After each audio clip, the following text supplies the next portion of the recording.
Hello everyone. तो उम्मीद करती हूँ आप सब लोग बढ़िया भैया चंगे होंगे और अच्छे से संडे बीत रहा होगा। पर आज हमारा संडे ना सिर्फ़ और सिर्फ काम के बीच में बीत रहा है, क्योंकि भैया दिवाली है खोपड़ी पर, ऊपर से चल रही है पुताई और घर में है शादी। तो मैंने कहा चलो कोई बात नहीं, आज छोटा सा एक ऑडियो शेयर करते हैं जिसमें ना कुछ पॉइंट्स हैं जो कि आप तक पहुंचाने हैं। तो टरू वालों नाच पिटो, आज तो तुम लोग बहुत ज़्यादा खुश होगे हैं, सोच रहे होगे अरे आज तो ना अच्छा हुआ देखने को नहीं मिला इसका थोपड़ा। काश कि आधे लोग तो मर ही जाते हैं मुँह ही देख कर कि है ये मुँह बनाती ऐसे करती वैसे करती। खैर छड्डो, टरू वाले तो खैर मानते कहाँ हैं, है ना। तो आज आप ये जो दो कैरेक्टर देख रहे हैं, आप गेस करिए इनमें से कौन कौन कैरेक्टर है। एक कैरेक्टर को समझ ही गए होंगे, अरे हमारे नोना जिज्जा नोना जिज्जा को तो पहचान गए होंगे। काश कि भैया नोना जिज्जा साइंटिस्ट हैं, जैसे कि हमारी जिज्जी ने बताया था, बड़कन्नी ने, कि मुझे बहुत ज़्यादा अजीब फील होता है कि मेरे हस्बैंड इतने ज़्यादा पढ़े लिखे साइंटिस्ट और कहाँ मैं एक ब्लॉगर। तो काश इनको अपने फील्ड की लड़की मिली होती, वो भी साइंटिस्ट होती, फिर दो साइंटिस्ट मिलकर कुछ नया आविष्कार करते वैसे साइंटिस्ट और ब्लॉगर दोनों मिलकर आतंक मचाए हैं। अच्छा है दोनों साइंटिस्ट नहीं हैं, नहीं तो तुम्हारा उत्पत्ति कहाँ से होता है जिज्जी, है ना। तो भाई अब बात करते हैं ना साइंटिस्ट जिज्जा की।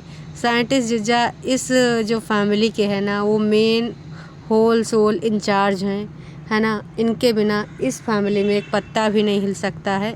साइंटिस्ट जिज्जा जितना कहेंगे उतना ही करना होगा सबको, चाहे वो छुटकन्नी हो, चाहे मलिच्छा हो, चाहे मम्मी जी हो, और चाहे उनकी धर्मपत्नी हो, हैं भाई। वही होता है जो साइंटिस्ट जिज्जा चाहते हैं। जैसे कहावत नहीं कि होई है वही जो राम रचि राखा, मतलब इस आम सबके लिए है, जैसे हम लोग हैं आम लोग हैं ना, उनके लिए कहावत है।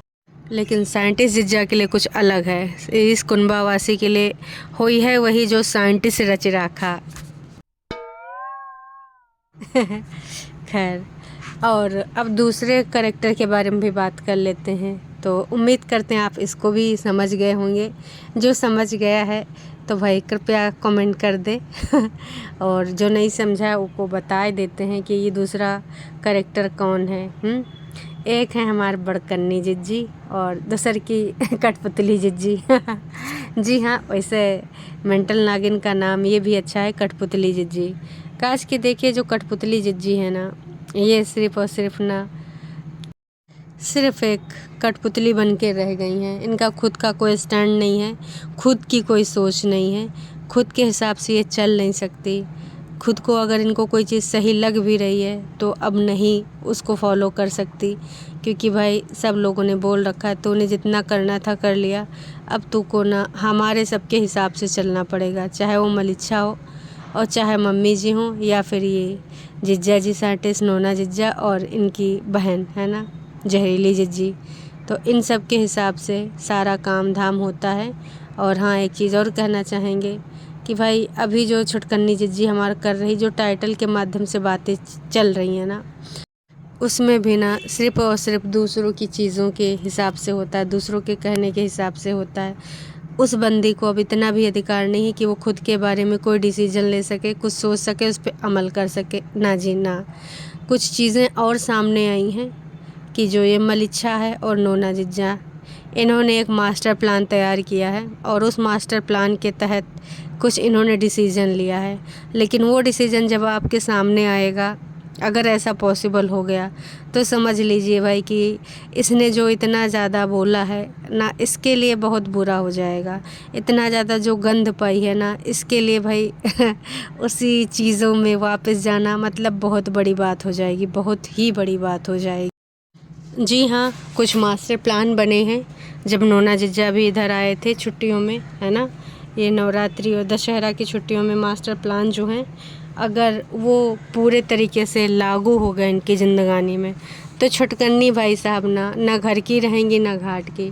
मतलब जो तुम्हारा खुद का घर था उसको तो तुमने घर समझा नहीं, वहाँ के लिए तुमने ना इतनी गंद पाई, इतना ज़्यादा गंद पाई। तो अगर अब तुम उस रास्ता मुड़ना चाहती हो तो भाई साहब ना बहुत ज़्यादा बेकार है। काश कि तुम कैसे नज़रें मिलाओगी, कैसे जो तुमने चीज़ें करी हैं उसको झुठला पाओगी, क्योंकि मलिच्छा कुछ और चाह रहा है और मलिच्छा के ससुराल वालों की वजह से ऐसा डिसीजन लिया जा रहा है। ये भी 99% सच है, 1% के लिए कुछ भी हो सकता है ना। तो इन दिनों जो वीडियो आ रहे थे, कल आपने देखा ही होगा, रात में वीडियो आया था इनका कागजी पति का। तो कागजी पति ने भाई दिखाया था कि पानी वानी कम हो गया, टंकी वंकी में पानी नहीं है, तो उन्होंने पूरा टैंक ही बुलवा लिया पानी अपना टंकी भरने के लिए। लोगों ने तो मज़े ले लिए कि भाई साहब कहाँ एक दिन पानी के बिना नहीं रह पा रहे हो, तुम्हारे ससुराल में तो बहुत पानी बचावा जा रहा है। यहाँ तक कि भाई लोग ना हिमाचल से पटना चले जा रहे हैं बिना मुँह धोए बिना नहाए, और बाकी भाई तुम एक दिन बिना पानी के नहीं रह सकते हो। इतना बड़ा टैंक बुलाने की कोई ज़रूरत था? आप ही बताइए दर्शकों। हैं बगल में ससुरारी है, वहाँ चले जाती, 2-4 टंकी बल रही थी। मतलब कितना ज़्यादा पानी के लिए भटकना पड़ गया। जिज्जा को ना मिल रहा था ट्रैक्टर, ना मिल रहा था ट्रॉली, इधर उधर भटक रहे थे कि पानी कैसे आवे, पानी कैसे आवे, कैसे इंतज़ाम कराएं। इनके जो साला है ना मलिच्छा, उसके पास ट्रैक्टर भी है, ट्रॉली भी है, और ट्रैक्टर चलाने वाला बंदा भी है, नहीं तो खुद भी चला लेता है ना। तो भाई हम तो कहना चाहेंगे लगे हाथ ससुरारी से पानी ले आते हैं, लेकिन मुश्किल यही है कि भाई उधर जाते तो कुछ ना कुछ लग जाते लाछन के। आज भी की खातिर आवा था, वो की खातिर आ था, है ना। वाईटी पे दूसरा बयान आ जाते छुटकन्नी जिज्जी का। तो यह सब डर की बात है। फ़िलहाल पानी का व्यवस्था हो चुका है, और आज एक और वीडियो आ चुका है इनकी बहन का। तो बहन का जो वीडियो आया है उसमें मम्मी जी का जिद दिखाया गया है। अब होता है ना मम्मी जी, ये होता है कि भाई बच्चों के लिए कुछ भी करती हैं। कुछ मम्मी जी तो सिर्फ बच्चों का यूज़ करती हैं, और कुछ मम्मी जी होता है कि नहीं, हमें अगर ये रिचुअल्स हैं तो निभाने, जब तक हमें तब तक तो करेंगे अपनी लड़की के लिए, लड़कों के लिए, जो भी कहे ना। तो वो सिमाई वही बनाने की जिद बांधे बैठी थी। हालांकि 5वां साल है शादी का शायद, है ना। तो यही कह रहे थे कि अब ख़रीद लेंगे मार्केट वार्केट से, लेकिन मम्मी जी मान नहीं रही थी। उसके बाद भाई कल शॉपिंग वॉपिंग भी हुई है, चश्मा वश्मा लिए गए हैं। तो भाई एक चश्मा हम तो कह रहे थे जिज्जा जी से कि उधर दे आए होते अपनी घरवाली। देखिए अभी कागज़ ही सही है ना, जैसा भी मान लो वैसा, पर अभी है तो पत्नी ही है ना। अब ये तो कहा नहीं जा सकता कि पत्नी नहीं है। तो हमारे हिसाब से तो एक चश्मा तो बनता है ना। हमारा जिज्जी को भी दे आई थी, लेकिन चश्मा थोड़ा अलग लेना चाहिए था। ऐसा चश्मा ना जिसमें ना सच्चाई दिखाई दे, है ना, लोग समझ पाएँ कि सच्चाई का है तो ज़्यादा अच्छा है। वो हमारा चश्मा जिज्जी लगा लेगी, फिर अपनी बड़कन्नी की सच्चाई देख लेगी, नोना की सच्चाई, मलिच्छा की सच्चाई, और भैया मम्मी जी की सच्चाई। जिस दिन ना ऐसा कोई चश्मा मिल गया ना, तो भाई साहब ना जिज्जी को सब कुछ समझ में आ जाएगा कि वो कितना गलत है, कितना गलत जगह पे अभी भी वो चल रही है, उसका कैसे कैसे इस्तेमाल हुआ है। जिस दिन उसको ये समझ में आ जाएगा कि उसका इस्तेमाल ना हो कि अपनों ने बहुत गंदे तरीके से किया है, उस दिन शायद उसको ना बहुत ज़्यादा दुख हो। लेकिन वो दिन शायद नहीं आ पाएगा, क्योंकि वो उस लेवल तक सोच ही नहीं पाती है। जब लेवल की बात मैं करती हूँ ना तो मुझे बहुत ज़्यादा हंसी आती है, क्योंकि भाई जिज्जी ने हमारा लेवल आविष्कार किया था। लेवल का मतलब ही चेंज करके रख दिया, जैसे इंडिपेंडेंट का मतलब चेंज करके रख दिया, है ना। तो इन सब शब्दों को जब सुनो तो भाई साहब, डायपर को सुनो तो अलग ही चीज़ में चले जाओ, है ना। सब मतलब ही बदल के रख दिया इन लोगों ने। खैर अब मैं मुद्दे की बात करती हूँ। मुद्दे की बात ये है कि भाई साहब चश्मा लगाना वो बहुत ज़रूरी है, सच्चाई जिसमें इनको दिखे, और अगर सच्चाई दिख गई तो अभी भी इनके लिए सवेरा है। देखिए वहाँ अगर नहीं जाना है, वो नहीं ले जाना चाहते, या ये नहीं जाना चाहती, तो भैया आगे की ज़िंदगी के लिए तो आसान हो जाएगा, वरना आप दूसरों की हाथ की कठपुतली कब तक बनते रहेंगे। अपना खुद का जिसका कोई स्टैंड ना हो, कोई सोच ना हो, मेरे हिसाब से उसका जीना व्यर्थ है। भाई दूसरों के हिसाब से तुम चल रहे हो, जिंदगानी एक मिलती है, तो उसको अपने हिसाब से जी लो। हैं कुछ अरमान होते हैं ज़िंदगानी में कि ऐसे करना वैसे करना, उनको पूरा कर लो, फिर काजी जिए हो। अगर काटनी है काटोगे, जलनखोरी में दूसरों के लिए षड्यंत्र करते करते जियोगे, कभी शांति कभी सुकून आएगा नहीं, और ऐसे दिन पूरे हो जाएंगे, ऊपर चले जाओगे। क्या होगा, बुढ़ापे में अफसोस करोगे, एक ज़िंदगी थी हमको मिली थी, काश अच्छे से जी लिए होते। इनको सबको रील की भाषा समझ में आती, इसलिए रील के द्वारा समझाते हैं। तो इतना ही कहना चाहेंगे कि देखिए जिज्जी, है ना, समझने का कोशिश कीजिए आपका किस तरीके से यूज़ हो रहा है, और आप यूज़ हो रही हैं। अगर इतना यूज़ उधर हो रहा होता तो आप पता नहीं कितनी बार कोर्ट कचहरी और कितने न जाने का कर चुकी होती। लेकिन यहाँ पर आप हमेशा भाई उन चीज़ों को मान रही हैं और उसी हिसाब से जी रही हैं, अपना जीवन यापन कर रही हैं। अब टरू वाले भाई कुछ ज़्यादा उचक फांद रहे हैं। उनका कहना है कि हम तो लोग देखे बेकरार हैं। टरू वालों ने कुछ सजेशन भी दिया है कि मम्मी जी को एयर ब्रश वाला मेकअप कराना, क्योंकि भाई मम्मी जी रेखा जी का लुक रखेंगी तो कुछ अलग दिखनी चाहिए। और कुछ लोग कह रहे हैं कि HD मेकअप कराना मम्मी जी का, है ना। तो टरू वालों नाच पीटो, जिज्जी हमारा आईब्रो नहीं करा पा रही है, बाल तक नहीं सही करवा पा रही है, और तुम ससुर के नातियों को मम्मी जी का मेकअप पड़ा है। अरे मम्मी जी का मेकअप मम्मी जी जाने, हमारे जीजी को सांस लेने का फुर्सत नहीं है। अभी सब आएगा तो छुटकन्निन के मत्थे, और बजट कहाँ जाएगा भाई। एयर ब्रश मेकअप जो होता है भैया 15-20 हज़ार से शुरू होता है स्टार्टिंग है। अब ऊपर जितना ही तुम अच्छा कराओ उसके हिसाब से होता है। तो भैया 4-5 दिन का जो वीडियो का पैसा है वही में चला जाएगा। और वैसे आजकल हमारी जीजी छुट्टी पे ज़्यादा रह रही है, वीडियो बनाने में तनिक कम फोकस कर रही है, तो पैसा अब पेड़ पे तो उगते नहीं है। हालांकि वो दूसरे षड्यंत्र के तहत कर रही है कि देखिए जज साहब, जो पीड़िता है उसकी कमाई बहुत कम है। अब पीड़िता जब 20,000 रुपया चाह रहे अपनी पति से तो का बुरा चाह रही बताइए। 20,000 में मेरा चलेगा, 20,000 में मेरे बच्चे का खाना पानी डायपर स्कूल फीस ये सब चलेगा।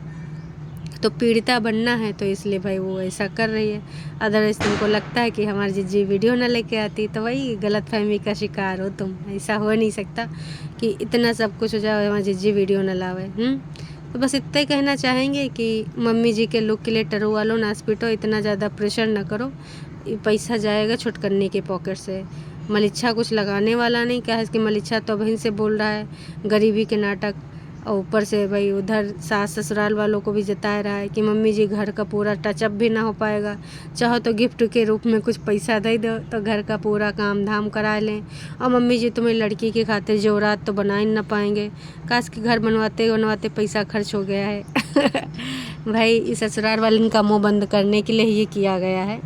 जो बोला जा रहा है मलिच्छा और मम्मी दोनों मिलकर प्लान करी ने कि तू कैमरा लगाना और मैं बोल दूंगी कि हमने लोन उठाया था, अब पैसा ख़त्म हो गया है तो कैसे क्या करना है ना। अब पैसा है नहीं तो भाई घर अब बाकी जो होगा बाद में बनवाएंगे। अगर मान लो कोई बनवाना चाहता है तो फिर वो कहेगा कि कोई बात नहीं गिफ्ट के रूप में हमसे ले लो हैं। तो मलिच्छा तो भाई गाड़ी भी बता रहा था 5 साल हो गए पिचक पुचक गए हैं, वो तो कुछ और भी चाह रहा है। लेकिन देख लो भाई अब कहाँ पॉसिबल है गाड़ी। वैसे मेरे हिसाब से तो उनको थम जाना चाहिए। अभी हालात जज्बात 3-4 साल देख लो।